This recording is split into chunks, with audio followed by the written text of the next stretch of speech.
Hi there, this is Dan from Longacre Bees.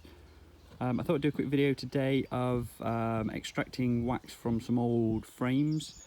I've got a 14 by 12 box of brood frames, and then just some odd bits of wild comb and bits that I've cut off the bottom of frames when they've been in a larger box. And I thought I'd just give you a little step-by-step of how I extract wax from my old frames. First I start off, I've got an old, I think it's called a Miller feeder, one that I made, but I don't really use it as a feeder anymore. I use it as the sort of wax collection tray at the bottom of my steam extractor. So that's the first piece of equipment that you'll need, some sort of collection tray at the bottom. I use this because it's pretty airtight, so the steam doesn't really escape. I've got, on top of that goes a piece of fine mesh. This has been used just recently for some brood frames, hence all the sort of just the waste mess on top. But it's probably wax mainly, and it's just set in place there. So that goes on top of my square Miller feeder. Next, I've got an old super. Now the old super is just to give like a void, so when the steam goes in, it then sort of like distributes sort of across the box. As you're aligning all this up, it's important just to kind of keep everything square to minimise the amount of steam that escapes. Otherwise, half of your steam will just escape out of the gaps in the box and not actually go into steaming the basically the old combs. Next, I use an old queen excluder. I've actually got one there with some stuff on, so that's going to go on. But that's just as more of a coarse grill to catch most of the sort of papery cappings and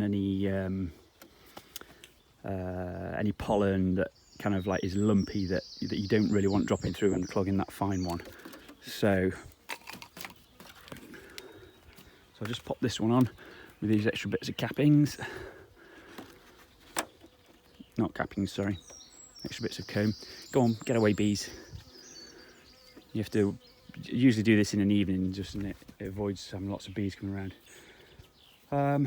Next, I've got it's actually a 14 by 12 box, but it's got standard brood frames in, so there's a bit of space underneath, which is why that pile of comb's okay there, because it'll fit in the gap.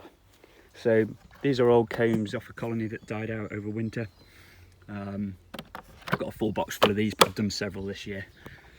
So that's the next thing to go on. It was a two-handed job that, so I had to kind of just put you down briefly. And then basically a crown board.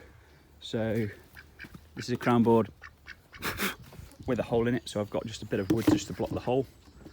I can go on next, make sure everything's nice and level. Like I say, otherwise your steam will just escape, and you'll just be wasting energy. So, and I've just got a couple of logs just to prop on there, just to make sure the lid stays down sort of nice and firm. So logs are just sat on top. I've got an old wallpaper stripper. The end broke off it, so when we replaced it, I said, oh, I want that old one. Use it for a steam extractor. Part filled with water. Don't need to fill it all the way up. About halfway is enough for just a sort of a single box full of brood frames. In this super that was on the bottom, I've drilled a hole that roughly fits the sort of diameter, so that literally just wedges in there, and that's just enough to hold it in place. Simply connect it up to the electricity and away we go.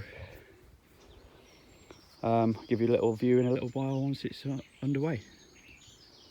The wax extractor has been running now for about an hour. Probably used about a litre of water in steam. So I'm going to switch it off now and let it cool down, and then open the box up and sort of have a quick check on the frames, make sure that all the wax is melted out. About 2 hours have passed, so the wax steamer should have cooled enough for you to get in there, take the frames out and clean them up if you are going to clean them up and re-wax them, or just cool enough to handle if you're going to dismantle them for kindling or fire starters. So here we go. I'll just show you what it looks like. So remove the cover. Now it looks, looking through the ground board, like a lot of the sort of old comb has collapsed, so it's going to be quite tricky to get out. Oh, there's a few at this end that haven't.